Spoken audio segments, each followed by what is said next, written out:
We're about to start selling a book, an excellent book by James Turk called The Coming Crash of the Dollar and How to Survive It, which says very clearly that housing values, you can expect them to drop 50% over a 2-year period. And that from the lady who had no mortgages. Yes. The Coming Crash of the Dollar and How to Survive It. You'll see it up for sale on the website at From the Wilderness in a couple of weeks. The author's name is James Turk. You can look it up on Amazon, or it's a great little book. Okay, here's part of the problem. U.S. per capita debt and GDP. The relationship to per capita debt as a relationship of gross domestic product. What that means, literally, on several fronts, speaking from an economic standpoint, it means that we are borrowing to create a bubble economy. The United States today depends upon $2 billion a day in foreign direct investment. That means the Chinese, the British, the French, the Russians, the Malaysians, the Brazilians, all of them have to come to Washington, D.C. and buy treasury bills. That's why you are allowed to borrow at low interest rates on your credit cards or for your home loans or for your refinances. We are living in a bubble economy that is sustained, jobs are sustained by nothing but debt, borrowed money, all underwritten by foreign people putting their money into the dollar. How many people are aware that the dollar is starting to do this? Oh, you were paying attention to that. Okay, that's good. You might not have seen a story that I clipped from the Wall Street Journal or New York Times that I mentioned that said, my agent's looking at his watch. Get the hook. What do you mean? We do this all the time. It's not even 9:30 yet. I see everybody's got to pee, but that's okay. How many people have to pee? Okay, when we get to 60%, well, no. Okay. All right. We have to keep borrowing to sustain this bubble because there's no real manufacturing left in this country. Okay, and people are being encouraged to borrow to spend, which sustains the economy, which is only sustainable. But there was this little story I clipped from the paper that said, people are getting surprised all over the world because their credit card rates, there's a little contract that says the credit card company can adjust the rates.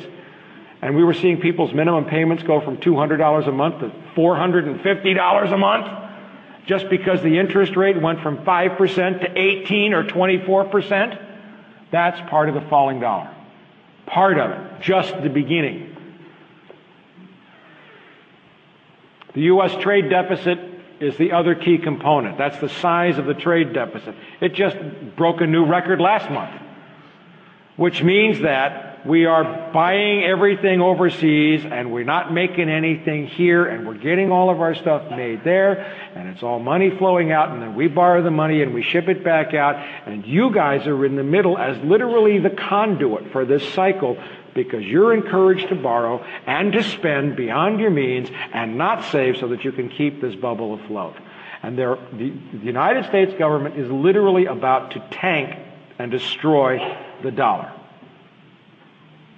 America's foes prepare for monetary jihad. Yeah, and that includes George Bush, Jack Snow, the Secretary of the Treasury, Dick Cheney, the Chairman of the Federal Reserve in New York, and the Chairman of Greenspan, and the Chair of the New York Fed. They're all planning a major war on you, on your dollar. Central banks count the cost of weak dollars. Now, the euro is now up to about $1.31 or 32, I think it was. $1.31 the last time I checked it. If you're a European central bank, the U.S. dollar is the largest reserve currency in the world. It's the way we get all this cheap oil, because we make everybody buy oil in dollars. That's the way oil has been priced. You should know that Saddam Hussein decided to price his oil in euros in, 2000? Or 1999. And that is probably one of the major reasons why we had to go kick his butt out of there. And guess what? This year, Iran is going to open an oil futures bourse. That's like a little stock market trading oil in euros. Okay, central banks count the loss of dollars. Now, all these foreign central banks, because oil and energy and everything else was priced in dollars, would go buy a lot of dollars. But what's happening is that the dollar is going in value. But the euro is going, and the Europeans don't like that because nobody's buying European products. But I think Europe can withstand that, and I think Europe will withstand that. But the central banks holding dollars are declaring losses. The European Central Bank, you can barely see the headline. And this just came out like 2 or 3 days ago. European Central Bank to report 2004 budget loss due to dollar drop. All these countries that are holding dollars now are losing money. So if you were holding an asset, by the way, one of the best definitions of asset that I've ever heard in my life, to really help you clarify your thinking, because you've been totally brainwashed, an asset is something that makes you money. A liability is something that costs you money. Is your house an asset or a liability? Liability. Ah, thank you. Okay. All right. ECB to report 2000. If you got assets that are losing value, what would you do? Would you get rid of your assets if you saw that they were going to lose a lot more value? All right. Now what happens, you see, the idea, the trick for all these countries is to get out of the dollar without causing a run on the dollar. But the run will come. It has to come sooner or later. You've heard of the bank runs in the 1930s. Okay? So when every country, and you know, I've got some stories here, I think. Thailand. What is this? Foreign reserves, secret. Yeah, Thailand is starting to bail out of the dollar. Wobbly dollar spells trouble for central bankers. That's in Australia. China has just authorized 4 of its banks to start selling dollar assets. Mexico has started dumping dollars a little bit. EU to begin trade talks with Iran. Whoa! Europe's going to Iran's rescue now in the middle of the falling dollar crisis. And European drug dealers will no longer accept the dollar. Oh, wait a minute. Who said that? Who said that? Watch my next slide. There it is, right there. Bravo! Whoa! Was it, are you on coffee or drugs or what are you on, man? All right, here it is. Even drug dealers are giving up on the dollar. How many have followed my work for more than 2 years?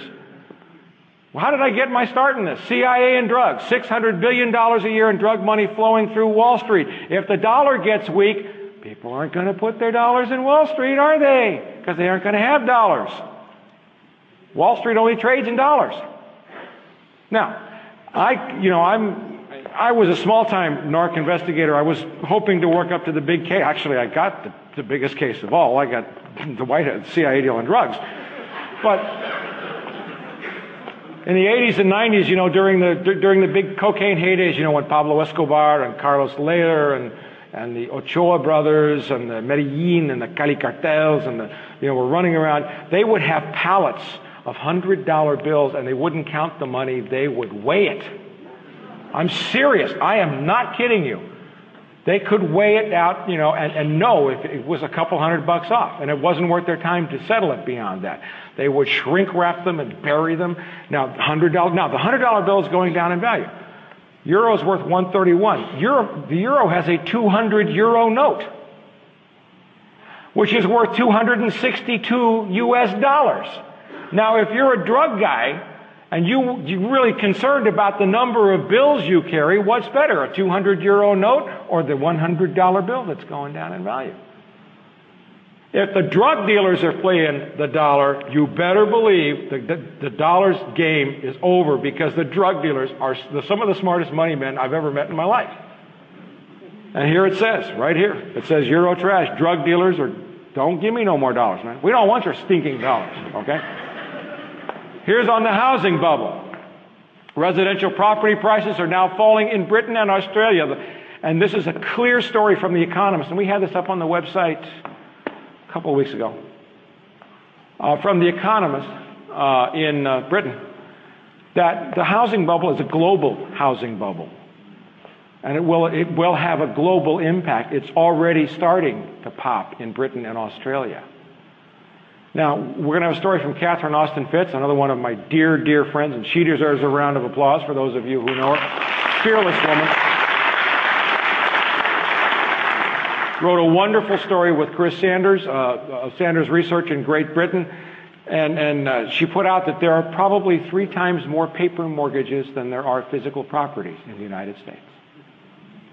How many people have ever heard of the fact that they're trading pools of mortgage-backed securities, like mutual funds, but it's all mortgages? And they've fraudulently cooked. You heard about a scandal at Fannie Mae? A $9 billion scandal? Freddie Mac's coming soon? Those books are as cooked as the books on Enron. And all of your mortgages are based on that.